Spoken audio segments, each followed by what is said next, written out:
Os Sete Brados do Salvador sobre a Cruz, por Arthur W. Pink. E agora, mais uma vez, uma breve palavra de exortação. Alguém que lê estas linhas que esteja se apartando do lado do Salvador, que não mais esteja desfrutando da doce comunhão com Ele, que em uma palavra esteja desviado, talvez na hora da prova você o tenha negado. Talvez na hora do teste você falhou. Você pensa mais nos seus próprios interesses que nos dele. A honra do nome dele, que você porta, foi perdida de vista.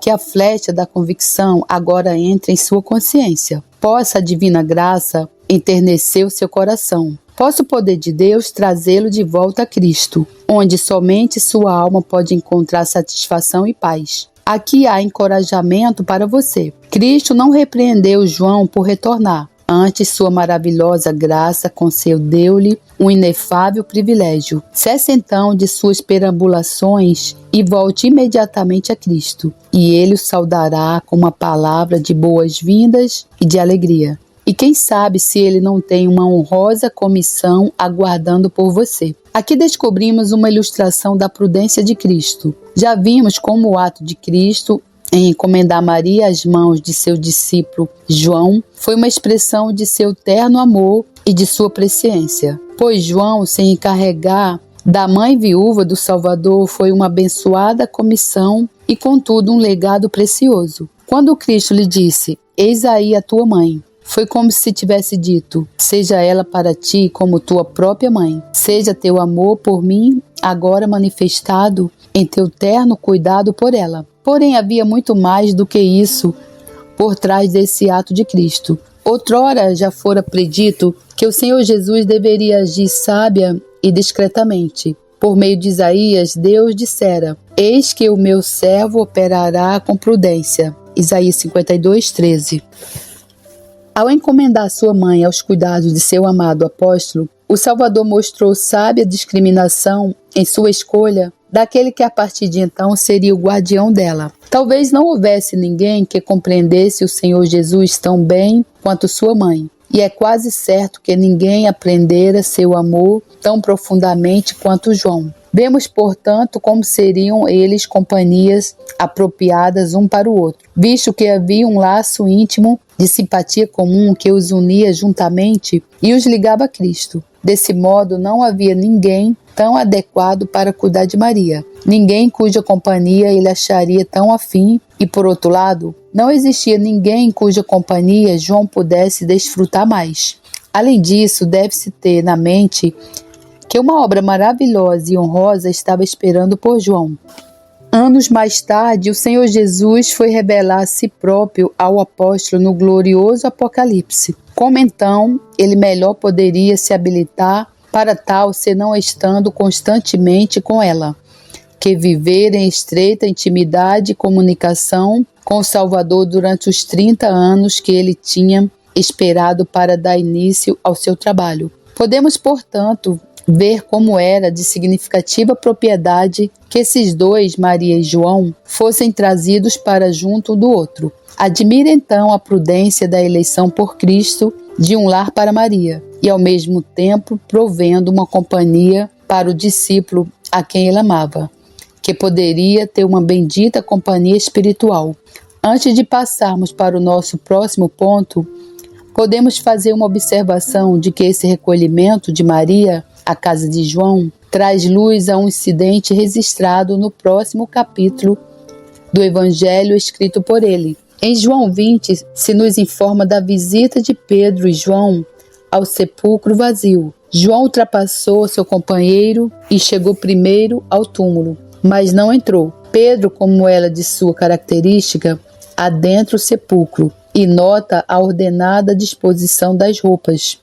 Então entra João e vê e crê, pois até esse tempo a fé deles não tinha apanhado o sentido das promessas da ressurreição de Cristo. Consequente com a crença de João, lemos, e os discípulos voltaram assim para os seus lares. João 20:10. Não nos é dito porque deles assim agirem, mas à vista de João 19:27, a explicação fica óbvia. Ali se nos conta que desde aquela hora o discípulo a recebeu em sua casa. E agora que fica sabendo que o Salvador ressurgira dentre os mortos, e se apressa para casa para dizer a ela as boas novas. Quem mais do que ela regozijar-se-ia ante essas notícias alvissareiras? Esse é um outro exemplo da harmonia silenciosa e escondida da Escritura. Aqui vemos que as relações espirituais não devem ignorar as responsabilidades naturais. O Senhor Jesus estava morrendo como Salvador para os pecadores. Ele estava comprometido com a mais importante e estupenda incumbência que esta terra jamais testemunhou ou testemunhará. Ele estava a ponto de oferecer satisfação à justiça divina ultrajada. Ele estava para fazer aquela obra pela qual o mundo fora feito, pela qual a raça humana fora criada, pela qual todas as eras aguardaram e pela qual ele, o Verbo eterno, se encarnara. Entretanto, ele não passou por cima das responsabilidades dos laços naturais. Ele não deixou de fazer provisão àquela que, de acordo com a carne, era sua mãe. Há aqui uma lição a qual muitos precisam levar a sério nos dias correntes. Nenhuma obrigação, nenhuma obra, por importante que seja, pode nos servir de excusa para deixarmos as obrigações de natureza de cuidar daqueles por quem temos deveres de sangue, aqueles que partem como missionários para labutar em terras pagãs e que deixam para trás seus filhos, ou que os enviam de volta à terra natal para serem cuidados por estranhos, não estão seguindo os passos do Salvador. Aquelas mulheres que passam a maior parte de seu tempo em reuniões públicas, ainda que sejam de cunho religioso na igreja, ou que descem às favelas para ministrar aos pobres e necessitados, negligenciando sua própria família em casa, só estão trazendo vitupério ao nome e à causa de Cristo. Tais homens, mesmo que estejam à frente da obra de Cristo, que estão tão ocupados pregando e ensinando, que não têm tempo algum para cumprir as obrigações por ele devidas às suas próprias esposas e filhos, precisam estudar e praticar o princípio exemplificado aqui por Cristo na cruz. Aqui vemos uma necessidade unifical exemplificada. Quão diferente é a Maria da Escritura da Maria da superstição. Ela não era nenhuma Madonna altiva, mas uma membro da raça caída como cada um de nós. Uma pecadora tanto por natureza quanto por prática. Antes do nascimento de Cristo, ela declarou: "A minha alma engrandece ao Senhor, e o meu espírito se alegra em Deus, meu Salvador." Lucas 1, 46, 47. E agora, na morte do Senhor Jesus, ela é encontrada perante a cruz. A palavra de Deus não apresenta a mãe de Jesus como a rainha dos anjos adornada com diadema ou a rainha do céu, mas como alguém que se deleitava em um Salvador. É verdade que ela é bendita entre, não acima de, as mulheres, e isso em virtude da elevada honra de ser a mãe do Redentor. Todavia, ela era humana, um membro real de nossa raça caída, uma pecadora que precisava de um Salvador. Por isso é um pecado ultrajante adorá-la e reverenciá-la. Ela permaneceu junto à cruz, e quando ali estava, o Salvador exclamou: "Mulher, eis aí o teu filho." João 19, 26. Ali resumida numa simples palavra, é expressa a necessidade de todo descendente de Adão voltar os olhos do mundo para fora do eu e olhar por fé para o Salvador que morreu pelos pecadores. Ali está o divino epítome do caminho da salvação, libertação da ira vindoura, perdão dos pecados, aceitação por parte de Deus. Tudo isso é obtido não por feito meritório, não por boas obras, não por ordenanças religiosas. Não a salvação vem por contemplar. Eis o Cordeiro de Deus que tira o pecado do mundo. Assim como os israelitas mordidos pelas serpentes no deserto foram curados por um olhar para o que Jeová designou que fosse o objeto da fé deles, também hoje a redenção da culpa e do poder do pecado, a libertação da maldição da lei quebrada e do cativeiro de Satanás, deve ser encontrada somente pela fé no nosso Senhor Jesus Cristo. E como Moisés levantou a serpente no deserto, assim importa que o Filho do Homem seja levantado para que todo aquele que nele crê não pereça, mas tem a vida eterna. João 3, 14 e 15. A vida em um olhar. Leitor, você já contemplou desse modo aquele divino sofredor? Você o viu morrendo na cruz, o justo pelo injusto, para que pudesse nos trazer para Deus? Maria, mãe de Cristo, precisava contemplá-lo, e assim é com você. Olhe então, olhe para Cristo e serás salvo. Aqui vemos a maravilhosa combinação das perfeições de Cristo. Essa é uma das maiores maravilhas de sua pessoa, a combinação da mais perfeita afeição humana com sua glória divina. O próprio Evangelho, que o mostra, sobretudo, como Deus é aqui cuidadoso para provar que ele era homem, o Verbo que se fez carne, comprometido que estava na divina transação, fazendo expiação por todos os pecados de seu povo, lutando contra os poderes das trevas. Todavia, em meio a isso tudo, ele ainda tinha a mesma ternura humana, que mostra a perfeição do homem Jesus Cristo. Esse cuidado por sua mãe na hora da morte era característico de toda a sua conduta. Tudo era natural e perfeito. A simplicidade não estudada dele é mais notada. Não havia nada pomposo ou faustoso. Muitas das suas mais poderosas obras foram feitas no caminho, na cabana ou entre um pequeno grupo de sofredores. Muitas de suas palavras, que ainda hoje são insondáveis e inexauríveis em sua riqueza de significação, foram proferidas quase que casualmente enquanto caminhava com alguns amigos.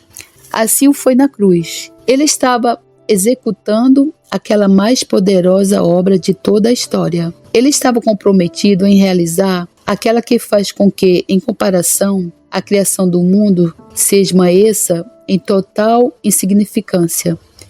Porém, não esquece de fazer provisão para sua mãe. Provisão essa que ele pôde fazer bastante quando estiveram juntos na casa em Nazaré. Corretamente foi dito outrora, seu nome será maravilhoso. Isaías 9,6. Maravilhoso foi em tudo que fez. Maravilhoso foi em todo o relacionamento que ele manteve. Maravilhoso foi em sua pessoa. E maravilhoso foi em sua obra. Maravilhoso foi em vida. E maravilhoso era na morte. Que nos maravilhemos e adoremos. 4. A palavra de angústia. E perto da hora nona exclamou Jesus em alta voz, dizendo: Eli, Eli, lama sabactani. Isto é, Deus meu, por que me desamparaste? Mateus 27:46. Deus meu, por que me desamparaste? Essas são palavras de chocante importância. A crucificação do Senhor da Glória foi o mais extraordinário evento que já aconteceu na terra. E esse brado do padecente foi a mais extraordinária expressão daquela aterradora cena. Que o inocente fosse condenado, que o sem culpa fosse perseguido, que um benfeitor fosse cruelmente sentenciado à morte. Não era nenhum acontecimento novo na história. Do assassínio do justo Abel àquele de Zacarias, houve uma longa lista de martírios. Mas aquele que pendurado estava na cruz do centro não era nenhum homem comum, era o Filho do Homem, aquele no qual todas as excelências se encontravam. O perfeito. Seu caráter era como sua túnica, tecida toda de alto a baixo, e não tinha costura. No caso dos outros maltratados, havia deméritos e manchas que poderiam proporcionar aos seus assassinos algo com que culpá-los. Mas desse o juiz falou: não acho nele crime algum.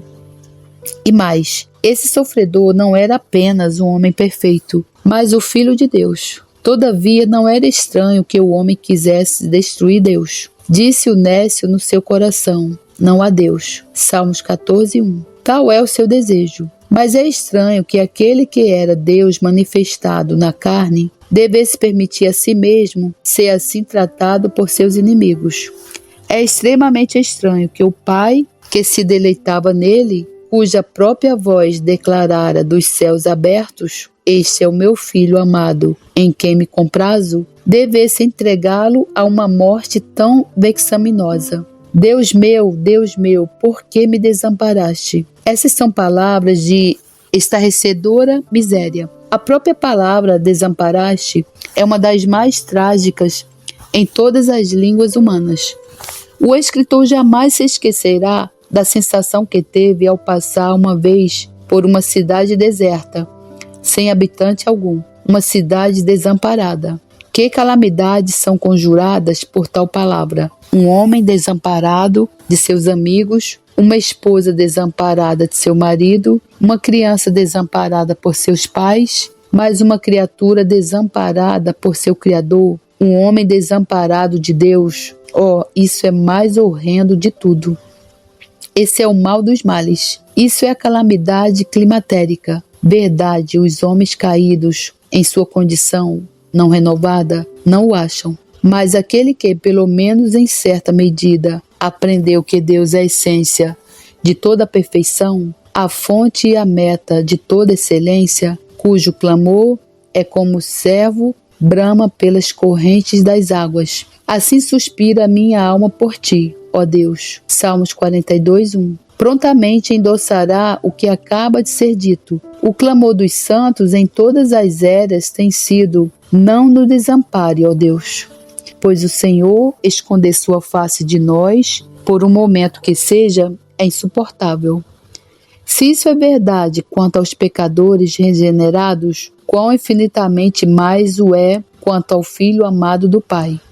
Aquele que estava pendurado no madeiro maldito tinha sido desde toda a eternidade o objeto do amor do Pai. Empregando a linguagem de Provérbios 8, o Salvador padecente era aquele que estava com ele e era seu aluno, que experimentava cada dia as suas delícias. Seu próprio gozo fora contemplar a face do Pai.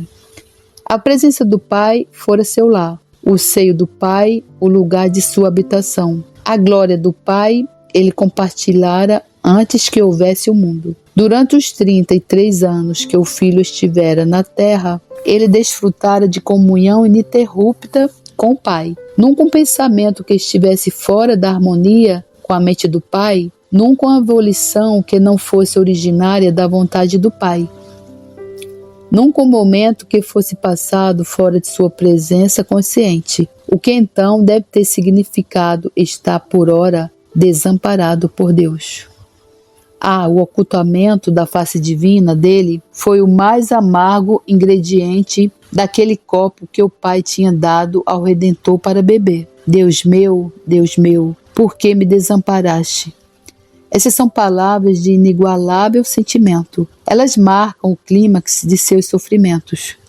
Os soldados haviam cruelmente zombado dele, enfeitaram-no com a coroa de espinhos, tinham-no açoitado e esbofeteado. Tinham até chegado a ponto de cuspir nele e arrancar seus cabelos. Despojaram-no de seus vestidos e o expuseram a uma vergonha explícita. Todavia, sofreu tudo isso em silêncio. Perfuraram suas mãos e seus pés, porém suportou a cruz, a despeito da ignominia. A multidão vulgar escarnecia dele, e os ladrões com ele crucificados lhe lançavam em rosto os mesmos insultos. Todavia não abriu sua boca. Em resposta a tudo o que sofria das mãos dos homens, nenhum clamor escapou de seus lábios. Mas agora, quando a ira concentrada do céu desce sobre si, ele exclama: Deus meu, por que me desamparaste?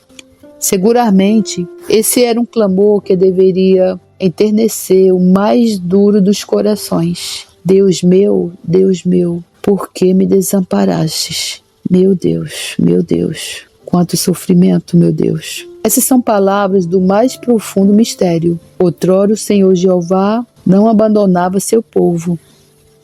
Repetidamente ele foi seu refúgio na tribulação. Quando Israel esteve em cruel servidão, chamou a Deus e ele o ouviu. Quando ficou impotente diante do Mar Vermelho, ele veio em seu auxílio e o livrou de seus inimigos. Quando os 3 hebreus foram lançados dentro da fornalha de fogo, o Senhor esteve com eles. Mas daqui da cruz sobe um clamor mais dolorido e agonizante do que jamais subira da terra do Egito.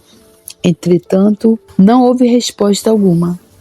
Eis aí uma situação de longe mais alarmante do que a crise do Mar Vermelho. Inimigos mais implacáveis cercaram esse, e, no entanto, não houve livramento algum. Eis aí um fogo que ardia infinitamente mais do que o da fornalha de Nabucodonosor, mas sem ninguém ao seu lado para confortar.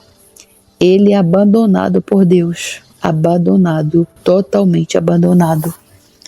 Não obstante, esse clamor do Salvador padecente é profundamente misterioso. De início clamou: Pai, perdoa-lhes, porque não sabem o que fazem. Isso podemos compreender, pois está em boa conformidade com seu coração compassivo. Outra vez abrira ele sua boca para dizer ao ladrão penitente: Em verdade te digo que hoje estarás comigo no paraíso. Isso também podemos entender bem, pois está totalmente de acordo com sua graça para com os pecadores. Uma vez mais seus lábios se moveram para sua mãe. Mulher, eis aí o teu filho. Para o amado João, eis aí a tua mãe. Isso também podemos apreciar. Porém, na próxima vez em que ele abre sua boca, um brado nos faz ficar sobressaltados e desconcertados. Outrora disse Davi: Nunca vi desamparado o justo, mas aqui vemos o justo desamparado.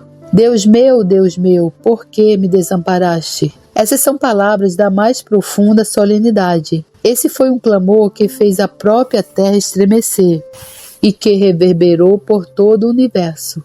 Que mente é suficiente para contemplar essa maravilha das maravilhas? Que mente é capaz de analisar o sentido desse estupendo clamor que rasgou as trevas medonhas? Por que me desamparaste? São palavras que nos conduzem para dentro do Santo dos Santos. Aqui, se é que não o é assim, também em todo lugar. É supremamente conveniente que removamos os sapatos da curiosidade carnal. As especulações são profanas. Podemos apenas nos maravilhar e adorar. Mas embora tais palavras sejam de importância chocante, de assustadora miséria, do mais profundo mistério, de singular sentimento e de profunda solenidade, entretanto não somos deixados em ignorância quanto ao significado. Verdade, tal clamor foi profundamente misterioso, todavia é capaz da mais abençoada solução.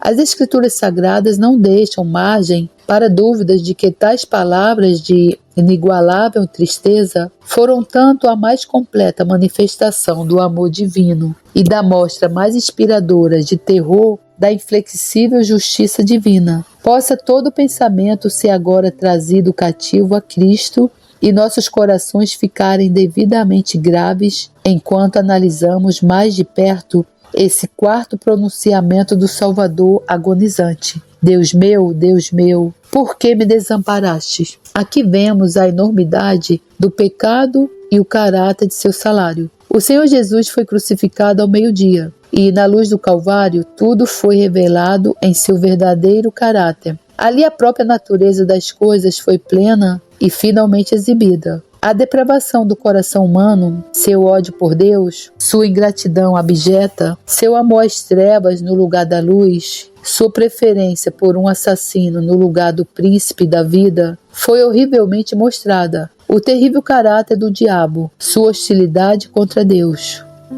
sua insaciável inimizade contra Cristo, seu poder de pôr no coração do homem a traição ao Salvador, foi plenamente exposta. Assim também as perfeições da natureza divina, a inefável santidade de Deus, sua justiça inflexível, sua ira terrível, sua graça sem par, foi de todo conhecida. E ali também foi que o pecado, sua vileza, sua torpeza, sua não sujeição a leis, foi claramente exibido. Aqui nós vemos a horrenda extensão a que o pecado chegará. Em sua primeira manifestação, ele tomou a forma de suicídio, pois Adão destruiu sua própria vida espiritual. Em seguida, vemos em forma de fratricídio, Caim matando seu próprio irmão. Mas na cruz o clímax é atingido, com o deicídio, o homem crucificando o Filho de Deus. Porém, não apenas vemos a hediondez do pecado na cruz, mas ali também descobrimos o caráter de seu horrível pecado. O salário do pecado é a morte. Romanos 6:23. A morte é a herança do pecado. Por o homem entrou o pecado no mundo, e pelo pecado a morte. Assim também a morte passou a todos os homens, por isso que todos pecaram. Romanos 5:12. Não houvesse pecado nenhum, não haveria morte alguma. Mas o que é morte? É aquele pavoroso silêncio que reina supremo após se dar o último fôlego e o corpo ficar sem movimentos.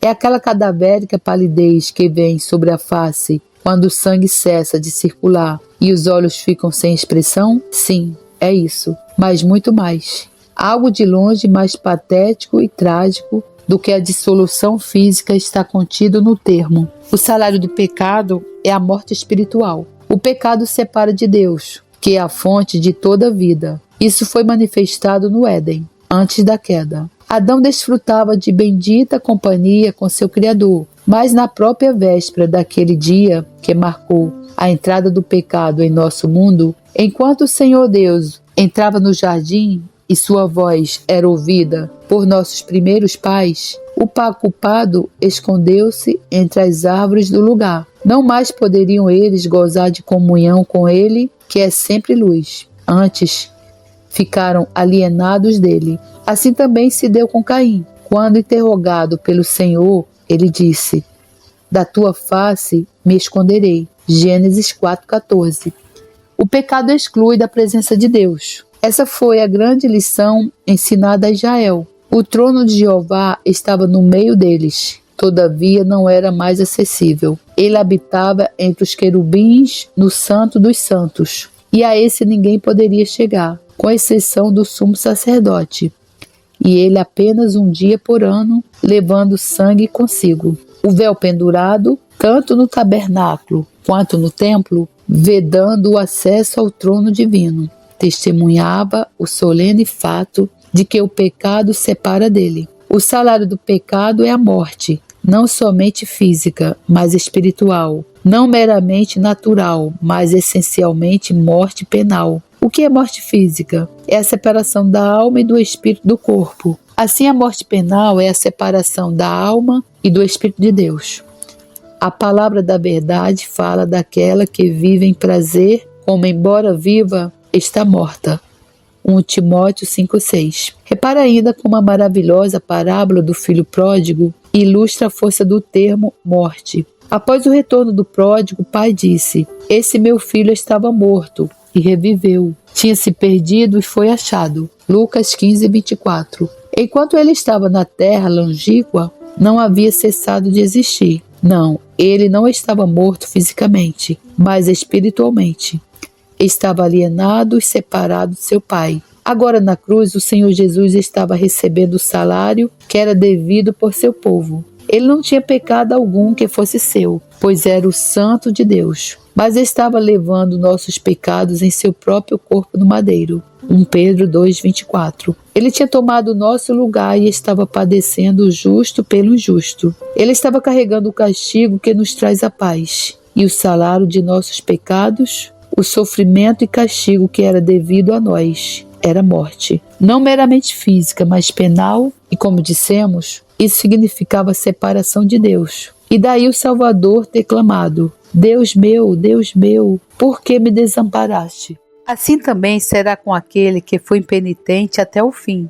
O pavoroso destino que aguarda o perdido é dessa forma exposto, os quais sofrerão como castigo a perdição eterna, banidos da face do Senhor e da glória do seu poder. 2 Tessalonicenses 1:9.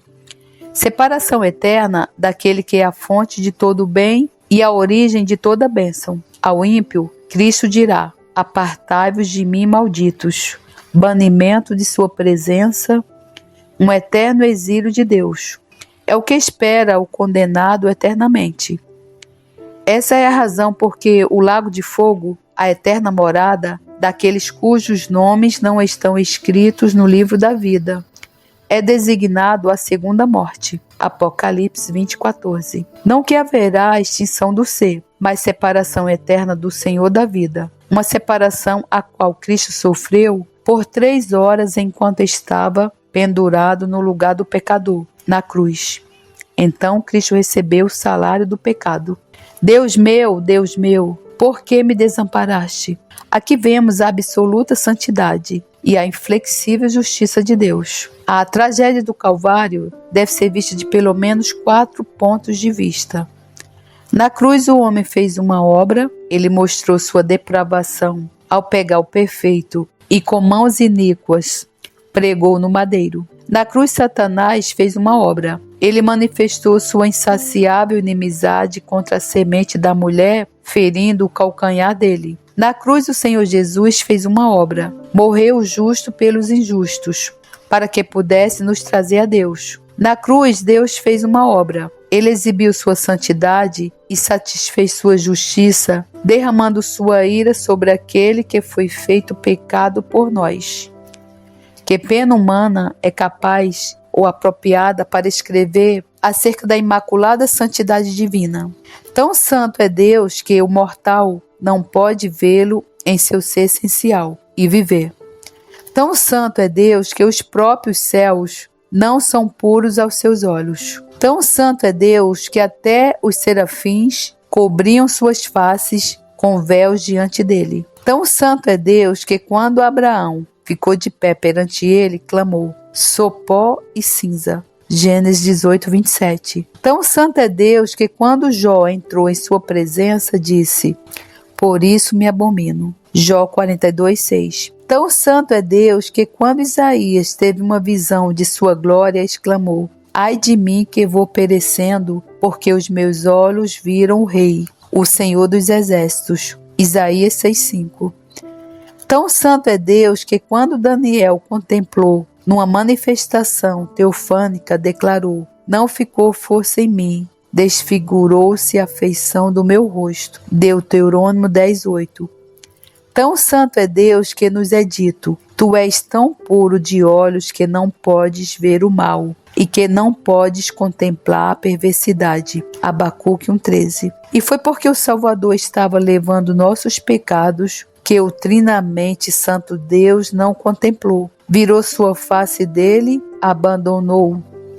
O Senhor fez que se encontrasse em Jesus as iniquidades de nós todos, e nossos pecados estando sobre ele como nosso substituto, a ira divina contra as nossas ofensas deve ser lançada sobre nossa oferta pelo pecado. Deus meu, por que me desamparaste? Essa era uma questão que nenhum daqueles ao redor da cruz podia ter respondido.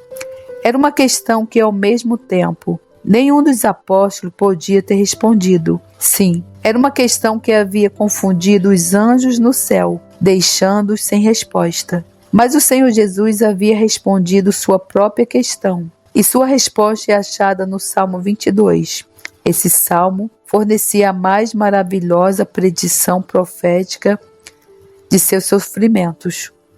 Ele abre com as próprias palavras da 4ª elocução de nosso Salvador sobre a cruz, e é seguido por mais soluços de agonia no mesmo tom, até que no versículo 3 achamo-lo dizendo: tu és santo.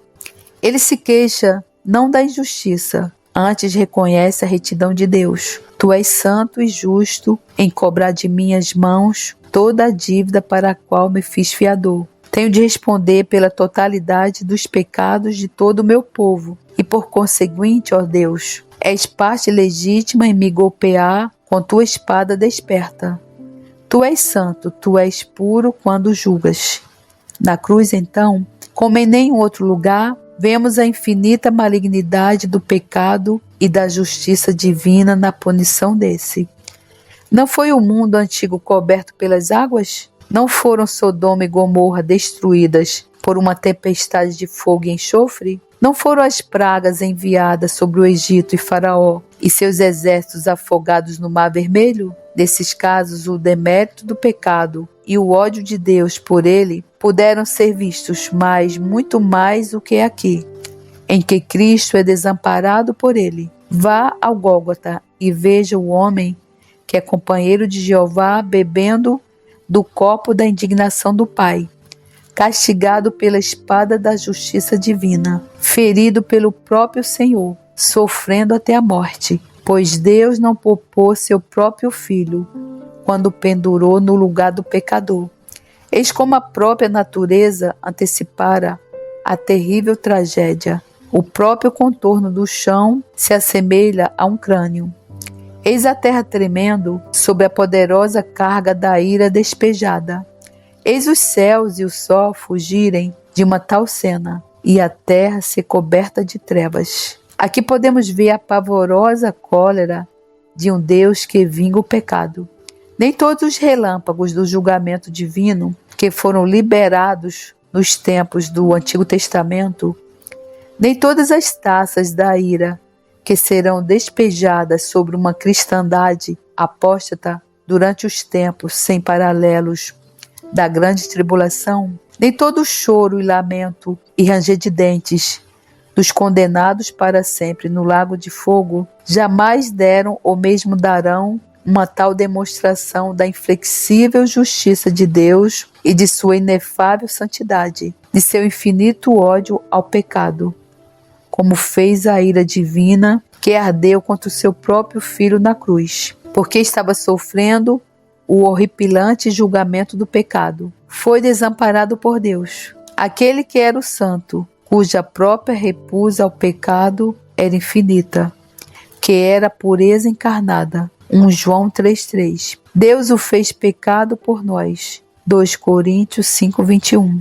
Portanto, ele se curvou mesmo perante a tempestade de ira na qual foi mostrado o desprazer divino contra os incontáveis pecados de uma grande multidão que homem algum pode numerar. Essa então é a verdadeira explicação do Calvário. O santo caráter de Deus não podia fazer nada senão julgar o pecado, mesmo que fosse achado no próprio Cristo. Na cruz, pois, a justiça divina foi satisfeita a sua santidade reivindicada. Deus meu, por que me desamparaste? Vemos aqui a explicação do Getsemane. À medida que nosso bendito Senhor se aproximava da cruz, o horizonte para ele se escurecia mais e mais. Desde a mais tenra infância, ele havia sofrido por causa do homem. Desde o princípio de seu ministério público, ele havia sofrido por causa de Satanás. Porém, na cruz, ele devia sofrer na mão de Deus. O próprio Jeová devia ferir o Salvador, e era isso que obscurecia tudo mais. No Getsemane, ele adentrou na escuridão das 3 horas de trevas na cruz. Eis o porquê de ele deixar os 3 discípulos nas imediações do jardim, pois ele devia pisar o lagar sozinho. A minha alma está profundamente triste, ele clamou. Isso não era recuar, horrorizado, antecipando uma morte cruel. Não era o pensamento da traição por seu próprio amigo com quem estava familiarizado, nem a deserção por seus estimados discípulos na hora da crise, nem da expectativa das zombarias e ultrajes, dos açoites e dos pregos que oprimia sua alma. Não, toda essa angústia da mais severa ao seu espírito sensível, nada era se comparada com a que ele teve de suportar como portador do pecado. Então chegou Jesus com eles a um lugar chamado Getsemane e disse aos seus discípulos: assentai-vos aqui enquanto vou além orar. E levando consigo Pedro e os 2 filhos de Zebedeu, começou a entristecer-se e a angustiar-se muito. Então lhes disse: a minha alma está cheia de tristeza até a morte. Ficai aqui e velai comigo. E indo um pouco mais para diante, prostrou-se sobre o seu rosto, orando e dizendo: meu Pai, se é possível, passe de mim este cálice. Todavia, não seja como eu quero, mas como tu queres. Mateus 26, 36, 39. Aqui ele observa as negras nuvens surgindo, vê a terrível tempestade chegando. Ele premeditava o inexprimível horror daquelas 3 horas de trevas e tudo o que elas continham. A minha alma está profundamente triste, ele clama. O grego é mais enfático. Ele estava cercado de tristeza. Ele estava completamente imerso na ira divina. Todas as faculdades e poderes de sua alma estavam esmagados pela angústia. São Marcos emprega uma outra forma de expressão. Ele começou a ficar extremamente atônito.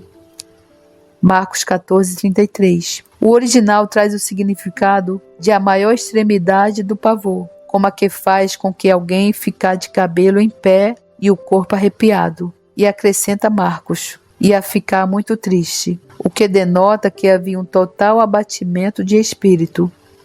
Seu coração estava derretido como cera à vista do terrível cálice. Mas o evangelista Lucas, dentre todos, é o que usa os termos mais fortes.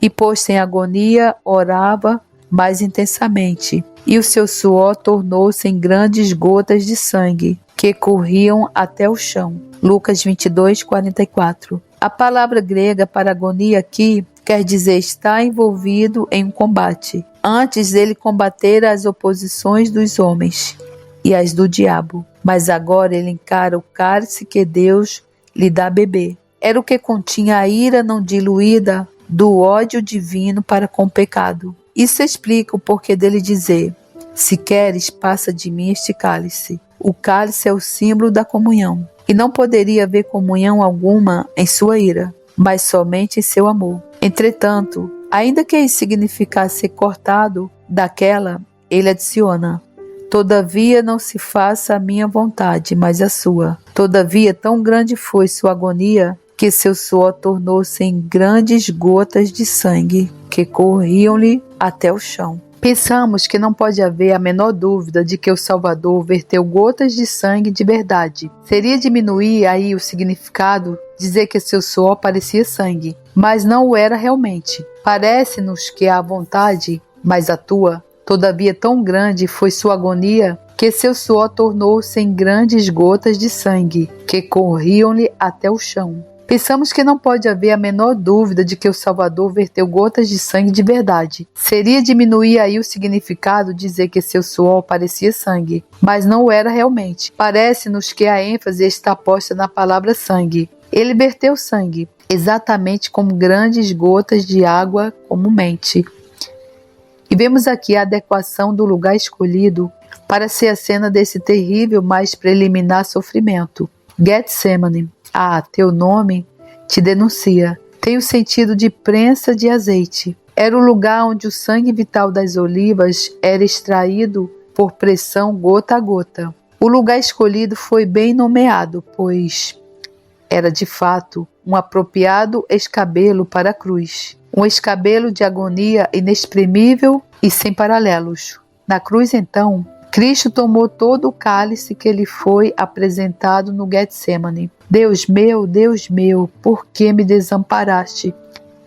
Aqui vemos a inabalável fidelidade a Deus do Salvador. O abandono do Redentor por Deus era um fato solene e uma experiência que nada lhe deixava senão apoiar-se em sua fé. A posição de nosso Salvador na cruz foi absolutamente singular. Isso pode ser prontamente visto ao se contrastar suas próprias palavras faladas durante seu ministério público com aquelas proferidas na própria cruz.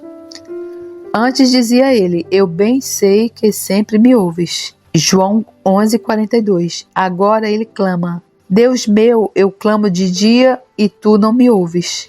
Salmos 22:2. Antes dizia ele: e aquele que me enviou está comigo.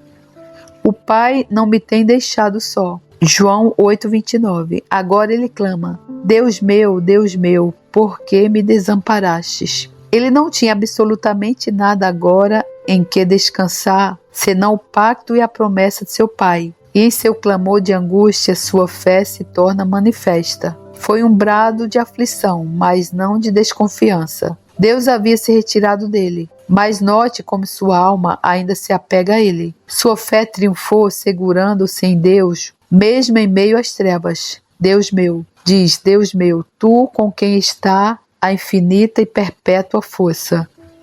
Tu que apoiaste aqui minha humanidade, e conforme tua promessa sustentaste teu servo. Não fiques longe de mim agora. Deus meu, eu me apoio em ti. Quando todos os confortos visíveis e sensíveis haviam desaparecido, Da invisível proteção e refúgio de sua fé, o Salvador se vale. No Salmo 22, a inabalável fidelidade do Salvador a Deus fica mais aparente. Nesse precioso texto fala-se das profundezas de seu coração. Ouça-o. Em ti confiaram nossos pais, confiaram e tu os livrastes. A ti clamaram e escaparam, em ti confiaram e não foram confundidos. Mas eu sou verme e não homem, opróbrio dos homens e desprezado do povo. Todos os que me veem zombam de mim, estendem os beiços e meneiam a cabeça, dizendo: confiou no Senhor, que o livre. Livre-o, pois nele tem prazer. Mas tu és o que me tiraste do ventre, o que me preservaste estando ainda aos seios de minha mãe. Sobre ti fui lançado desde a madre. Tu és o meu Deus desde o ventre de minha mãe. Salmos 22, 4-10. O próprio ponto em que seus inimigos procuraram levantar contra ele foi a sua fé em Deus. Escarneceram dele por sua confiança em Jeová. Se ele realmente confiava no Senhor, o Senhor livrá-lo-ia. Porém, o Salvador continuava confiando, ainda que não houvesse livramento algum. Confiava, ainda que não desamparado, por um período. Foi lançado sobre Deus desde o ventre e ainda é lançado sobre ele na hora de sua morte. Ele prossegue: não te alongues de mim, pois a angústia está perto, e não há quem ajude. Muitos touros me cercaram, fortes touros de Baçã me rodearam. Abriram contra mim suas bocas, como um leão que despedaça e que ruge, como água que me derramei, e todos os meus ossos se desconjunturaram. O meu coração é como cera, derreteu-se no meio das minhas entranhas. A minha força se secou como um caco, e a língua se me pega ao paladar, e me puseste no pó da morte, pois me rodearam cães. O ajuntamento dos malfeitores me cercou, transpassaram-me as minhas mãos e os pés. Poderia contar todos os meus ossos. Eles veem e contemplam. Repartem entre si os meus vestidos e lançam sorte sobre a minha túnica. Mas tu, Senhor, não te alongues de mim, força minha. Apressa-te em socorrer-me. Livra minha alma da espada e a minha predileta da força do cão. Salmos 22, 11 e 20. Jó tinha dito de Deus: ainda que ele me mate, nele esperarei. E embora a ira divina contra o pecado repousasse sobre Cristo, ele ainda confiava. Sim, sua fé fez mais do que confiar, ela triunfou. Salva-me da boca do leão. Sim, ouve-me desde as pontas dos unicórnios. Salmos 22, 21. Oh, que exemplo o Salvador deixou para o seu povo. É relativamente fácil confiar em Deus quando brilha o sol. O teste chega quando tudo está em escuridão. Mas uma fé que não confia em Deus na adversidade, tanto quanto na prosperidade, não é a fé dos seus eleitos. Devemos ter fé porque vivermos, fé de verdade, se a tivermos para por ela morrer. O Salvador fora lançado sobre Deus desde a madre, fora lançado sobre Deus momento a momento durante todos aqueles 33 anos. O que não é de se maravilhar, então que na hora da morte seja encontrado ainda lançado sobre Deus. Seus companheiros cristãos podem estar tristes contigo, podes não mais contemplar a luz da face divina. A providência parece olhar com desdém para ti. Entretanto, ainda dizes: Eli, Eli, Deus meu, Deus meu, Deus meu, Deus meu, por que me desamparaste? Aqui podemos ver a base da nossa salvação. Deus é santo e, por conseguinte, não aceita ver pecado. Ele é justo e, portanto, julga o pecado em qualquer lugar onde seja encontrado. Mas Deus também é amor. Ele se deleita na misericórdia e, em consequência, a infinita sabedoria ideou um meio pela qual a justiça pudesse ser satisfeita e a misericórdia liberada para fluir aos culpados pecadores. Esse meio foi o da substituição, o justo padecendo pelo injusto. O próprio Filho de Deus foi o selecionado para ser o substituto. pois nenhum outro satisfaria. Através de Naum, a questão fora feita: quem pode manter-se diante do seu furor? E quem pode subsistir diante do ardor da sua ira? Essa questão recebeu sua resposta na adorável pessoa de nosso Senhor e Salvador Jesus Cristo. Só Ele podia manter-se. Somente um podia levar a maldição e ainda ressurgir como um vitorioso sobre ela. Somente um podia suportar toda a ira vingativa e, todavia, glorificar a lei e torná-la digna de honra. Somente um podia suportar que seu calcanhar fosse ferido por Satanás e, contudo, naquela ferida, destruía ele, que tinha o poder da morte. Deus sustentou um que era poderoso. Salmos 89, 19. Um que era ninguém menos que o companheiro de Jeová, o resplendor da sua glória, a expressa imagem de sua pessoa. Desse modo, vemos que o amor ilimitado, a justiça inflexível e o poder onipotente combinaram-se todos para tornar possível a salvação daqueles que creem. Na cruz, todas as nossas iniquidades foram postas sobre Cristo e, portanto, o julgamento divino recaiu sobre ele. Não havia nenhum meio de transferência de pecado sem também transferir sua pena. Tanto o pecado quanto sua punição foram transferidos para o Senhor Jesus. Na cruz ele estava fazendo propiciação, e propiciação é apenas para com Deus. Era uma questão de ir de encontro aos reclames divinos de santidade. Era uma questão de satisfazer as exigências de sua justiça. Não só foi o sangue de Cristo vertido por nós, mas também vertido para Deus. Ele se entregou a si mesmo por nós, em oferta e sacrifício a Deus, em cheiro suave. Efésios 5:2. Dessa forma, isso foi prefigurado na memorável noite da Páscoa no Egito. O sangue do Cordeiro deve estar onde o olho de Deus o possa ver. Vendo eu sangue, passarei por cima de vós. A morte de Cristo na cruz foi uma morte maldita. Cristo nos resgatou da maldição da lei, fazendo-se maldição por nós. Porque está escrito: maldito todo aquele que for pendurado no madeiro. Gálatas 3:13. A maldição é a alienação de Deus. Isso fica evidente pelas palavras que Cristo ainda dirá àqueles que estarão à sua esquerda no dia de seu poder: apartai-vos de mim, malditos. Ele dirá, Mateus 25:41. A maldição é desterro da presença e glória divinas. Isso explica o sentido de vários tipos do Antigo Testamento. O boi que era morto anualmente no dia da expiação, após seu sangue ter sido espargido sobre diante do propiciatório, era removido para um lugar fora exterior do arraial. Levítico 16:27. E ali seu cadáver era queimado por inteiro. Era no centro do acampamento que Deus tinha sua residência, e a exclusão do acampamento significava banimento de sua presença. Assim também com o leproso. Todos os dias em que a praga estiver nele, será imundo. Imundo está, habitará só.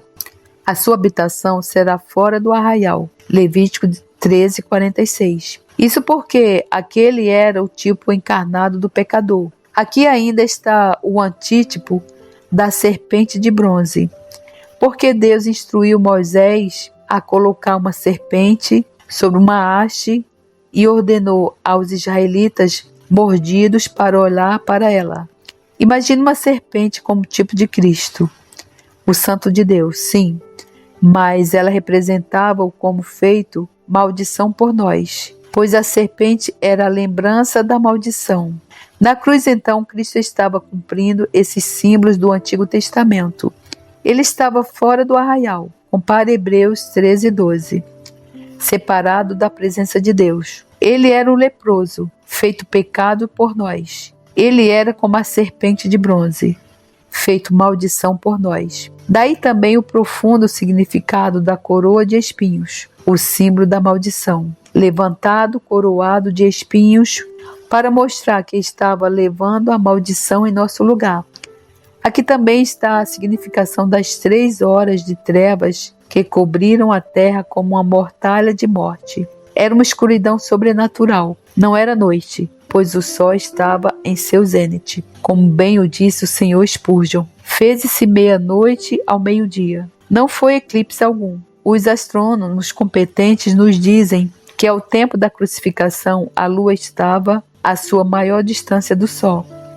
Mas esse brado de Cristo dá o sentido das trevas, enquanto que essas nos dão o significado daquele amargo brado. Somente uma coisa pode explicar tal escuridão, visto que uma coisa apenas pode interpretar tal clamor, que Cristo havia tomado o lugar dos culpados e perdidos, que ele se pôs no lugar para levar os pecados, que ele estava sofrendo o julgamento devido por seu povo, que ele que não conhecia o pecado, Deus o fez pecador por nós. Aquele brado foi proferido para que a nós fosse concedido saber do que se passava ali. Era a manifestação da expiação, por assim dizer, pois 3 horas é sempre o número de manifestação. Deus é luz e as trevas é o sinal natural de sua repulsa. O Redentor foi deixado sozinho com o pecado do pecador. Tal era a explicação das 3 horas de escuridão.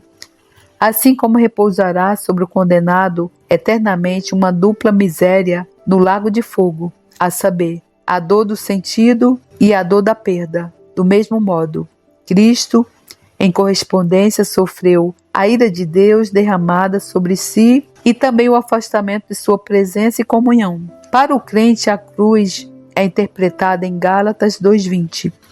Estou crucificado com Cristo. Ele foi o meu substituto. Deus considera-me um consalvador. Sua morte foi a minha. Ele foi ferido por minhas transgressões e ferido por minhas iniquidades. O pecado não foi afastado, mas descartado. Como disse alguém, porque Deus julgou o pecado sobre o Filho. Ele agora aceita o pecador crente no Filho. Nossa vida está escondida com Cristo em Deus. Colossenses 3:3. Eu estou encerrado em Cristo porque Cristo foi excluído de Deus. Ele sofreu em nosso lugar, ele salvou seu povo assim. A maldição que caiu sobre sua cabeça era por direito devida por nós. A tempestade que cursou sua bendita cabeça é apaziguada para sempre e agora. E o descanso divino é meu no lugar, enquanto ele está coroado de glória. Aqui então está a base da nossa salvação. Nossos pecados foram levados. As reivindicações divinas contra nós foram plenamente satisfeitas. Cristo foi desamparado por Deus por um tempo para que pudéssemos desfrutar da sua presença para sempre. Deus meu, por que me desamparaste? Que toda alma crente dê a resposta. Ele adentrou as terríveis trevas para que eu pudesse andar na luz. Ele bebeu o cálice de angústia para que eu pudesse beber o cálice do gozo. Ele foi abandonado para que eu pudesse ser perdoado. Deus meu, por que me desamparaste? Oh, graça maravilhosa do nosso Salvador, Redentor, nosso Senhor Jesus Cristo. Meu Deus do céu, Senhor, eu não tenho palavras, Senhor, para te agradecer por esse ensino. Irmão, você já tinha ouvido um ensino como esse a respeito da cruz? É exatamente o que Satanás não quer que você saiba. O objetivo de Satanás é obscurecer o que Jesus fez por nós na cruz. Irmão, todo esse sofrimento que Jesus passou na cruz, éramos nós, irmãos. Éramos nós, pecadores, que deveríamos estar ali na cruz. Ele se ofereceu a Deus para nos remir, nos salvar, nos justificar, nos purificar do pecado. Então, irmão, quando a gente entrega nossa alma para Jesus, nossa vida para Jesus, nossos caminhos para Jesus, porque Ele é o caminho, a verdade, a vida, e a palavra de Deus diz que você não chegará a Deus a não ser através do seu Filho Jesus Cristo, porque Ele deu seu único Filho para o perdão dos nossos pecados, para ser crucificado no nosso lugar. Não há outro caminho, irmão. É só o nosso Senhor Jesus Cristo. Então, irmão, é por isso que Satanás, ele tenta obscurecer a cruz. Até mesmo nas igrejas do Senhor, você vê aí muitos servos do Senhor, eles não falam o que Jesus realmente fez por nós na cruz. Porque, irmão, quando a gente escutar um ensino como esse, Se a gente for cair no pecado, irmão, propositadamente, eu não sei, irmão, te dizer o que nós mereceríamos. A ira de Deus, irmão, porque toda vez, irmão, que a gente cair no pecado, propositadamente, nós estaremos colocando o nosso Senhor Jesus Cristo na cruz de novo, irmão. É como se a gente estivesse pegando Jesus, fazendo com que o Filho de Deus passasse por todo esse sofrimento.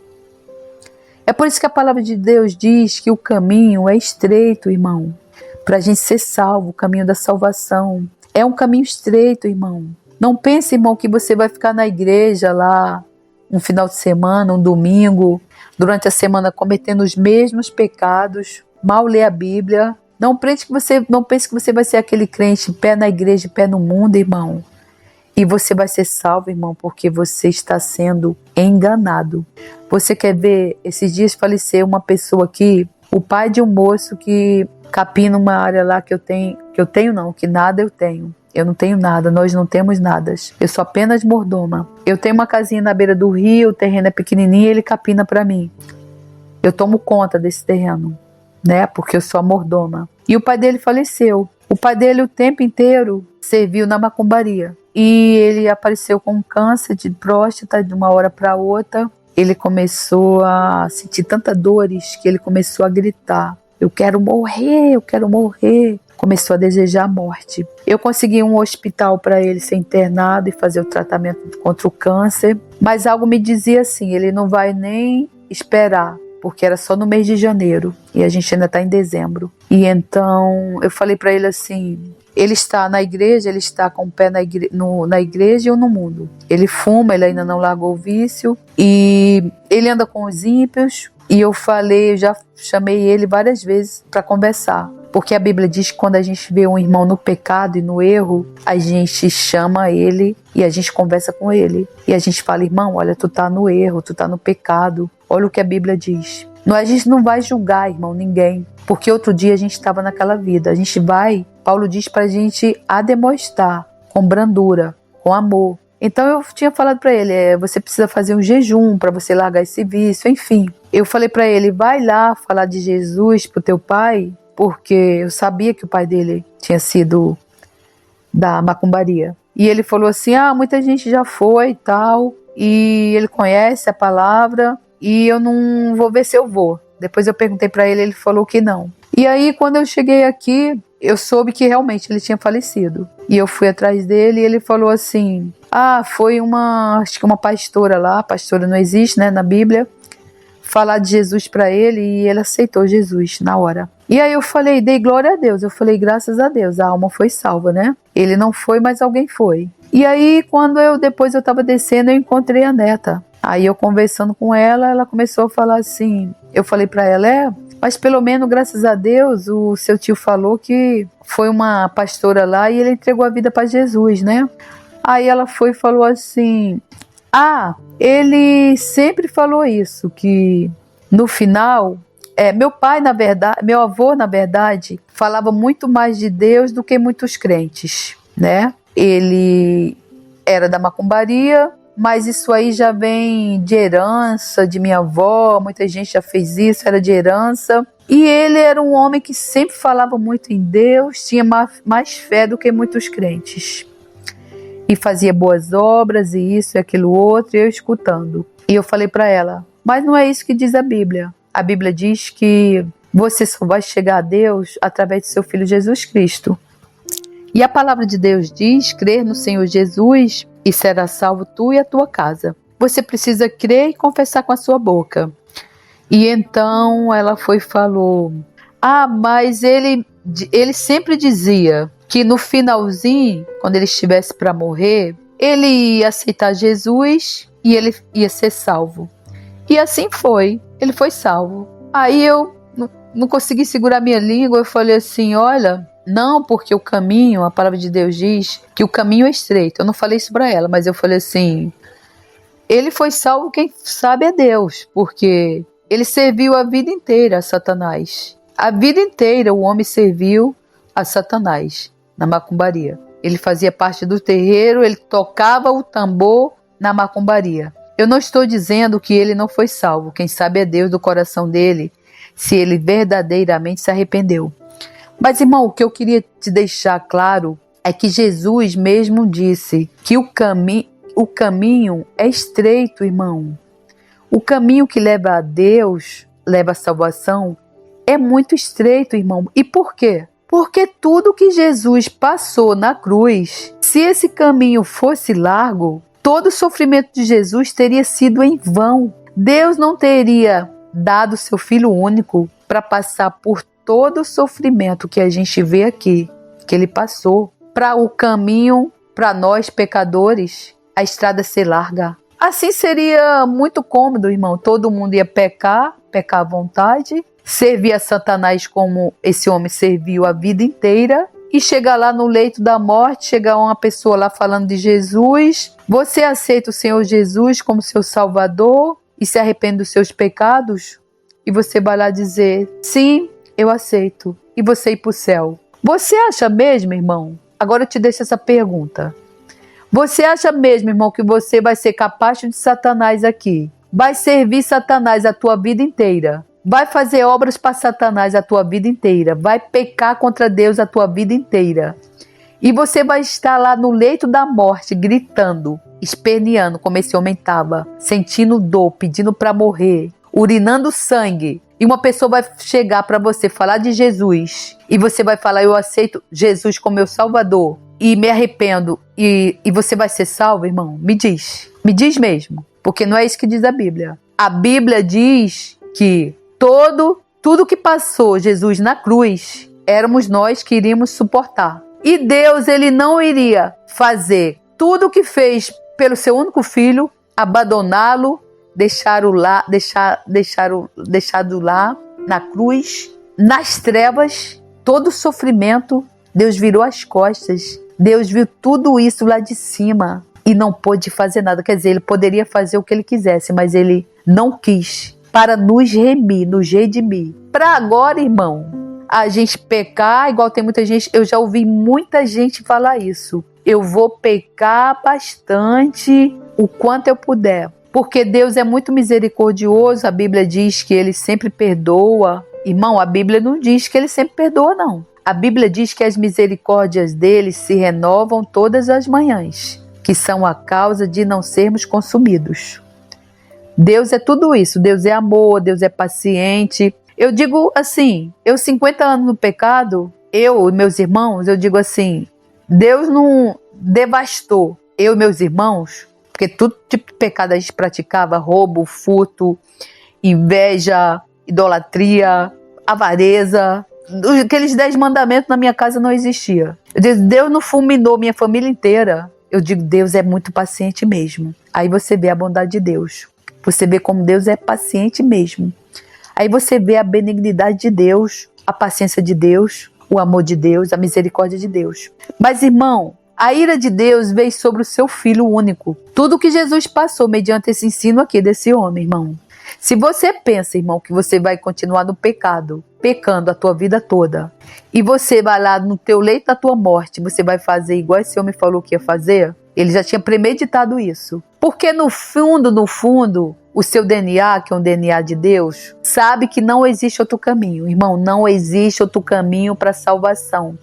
Escuta bem o teu espírito. No fundo, o teu espírito está lá dizendo para ti, não existe outro caminho para tu chegar a Deus, para tu chegar à vida eterna. Não existe, irmão, não existe outro caminho para tu herdar a coroa. Um rei não herda uma coroa, não herda uma coroa de graça, sem nenhum sacrifício não, irmão. Irmão, não existe, irmão, não existe, irmão. Não pensa, irmão, que tu vai fazer igual esse homem, pecar, servir a Satanás, e no teu leito da tua morte tu dizer, eu aceito o Senhor Jesus como meu Salvador, eu vou ser salvo e pronto. Não entre nessa armadilha de Satanás, irmão. Não entra nessa armadilha de Satanás, irmão.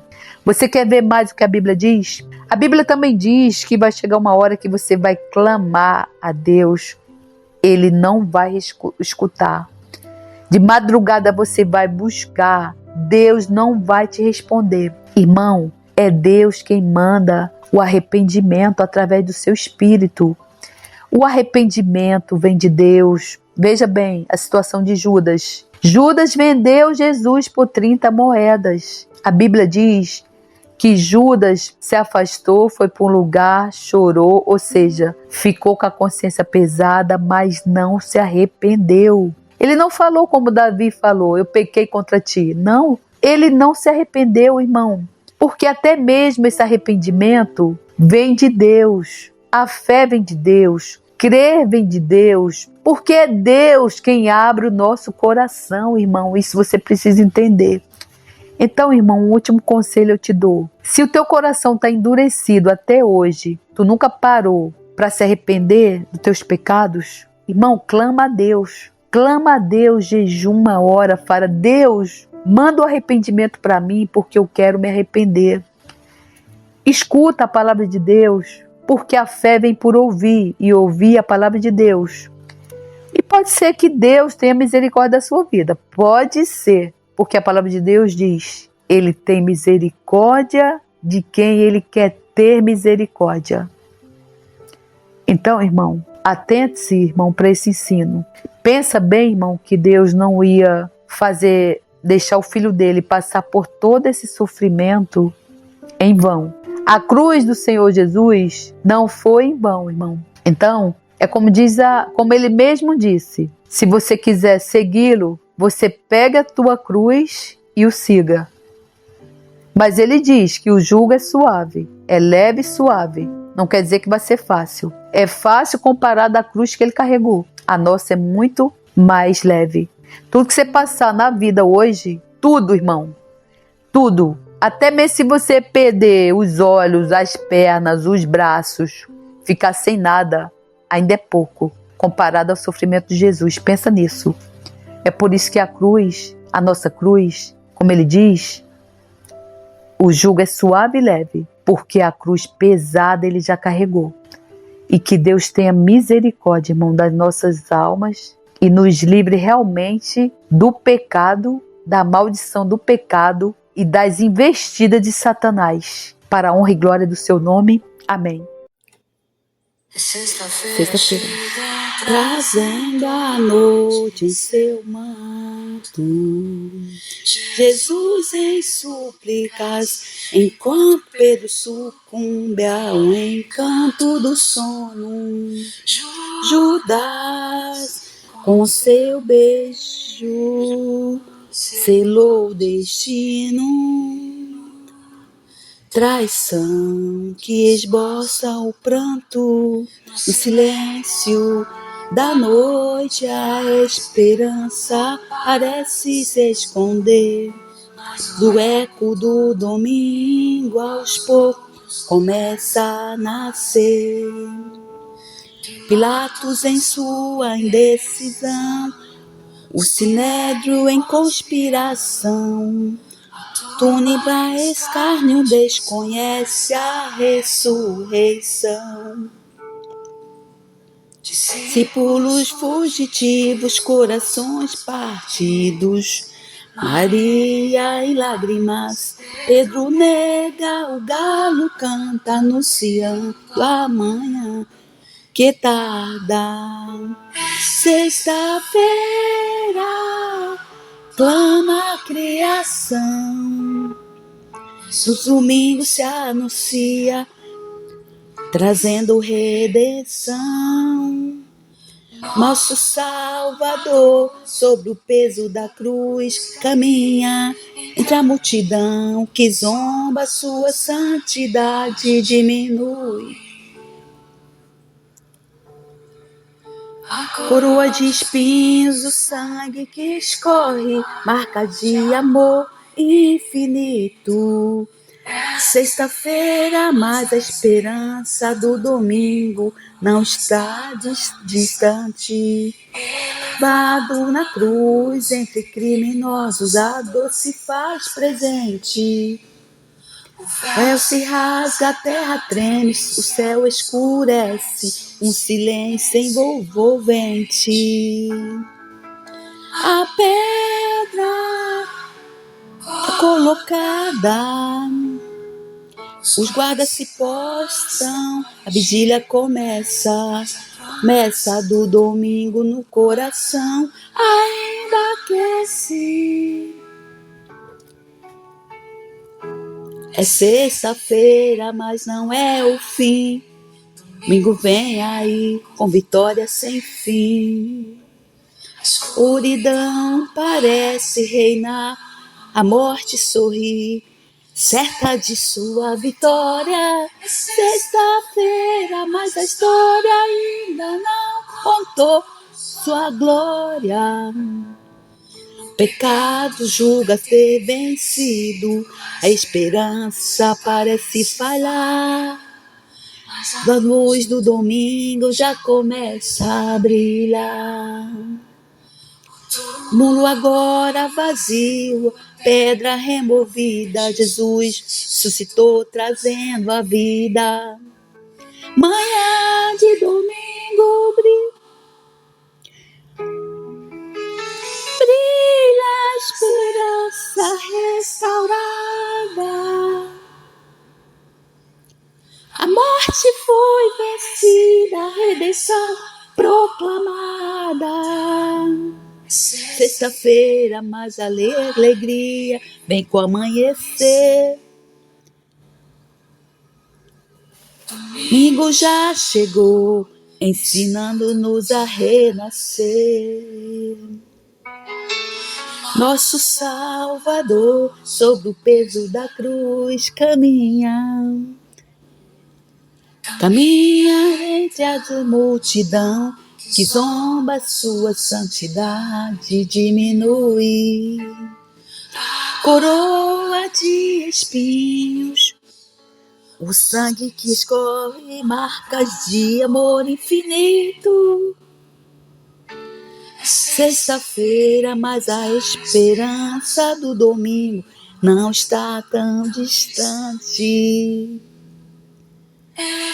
Na cruz entre criminosos, a dor se faz presente. Se rasga, a terra treme, o céu escurece em silêncio envolvente. Tão colocada, a guarda se exposta, a vigília ecoa. Mas a promessa do domingo, o coração ainda aquece. É sexta-feira, mas não é o fim. Domingo já vem aí com a vitória sem fim. A escuridão parece reinar, a morte sorri, certa de sua vitória. Sexta-feira, mas a história ainda não contou sua glória. Pecado julga ter vencido, a esperança se falhar. Mas o luz do domingo já começa a brilhar. Mundo agora vazio, pedra removida. Jesus ressuscitou, trazendo vida. Morte de domingo brilha, a esperança restaurada. Morte foi vencida, a redenção proclamada.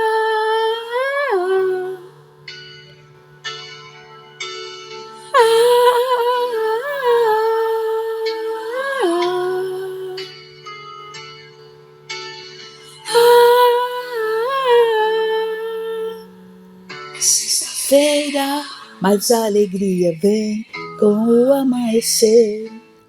Domingo já chegou, ensinando-nos a renascer. Sexta-feira, mas a alegria vem em seu amanhecer. Domingo já chegou, ensinando-nos a renascer.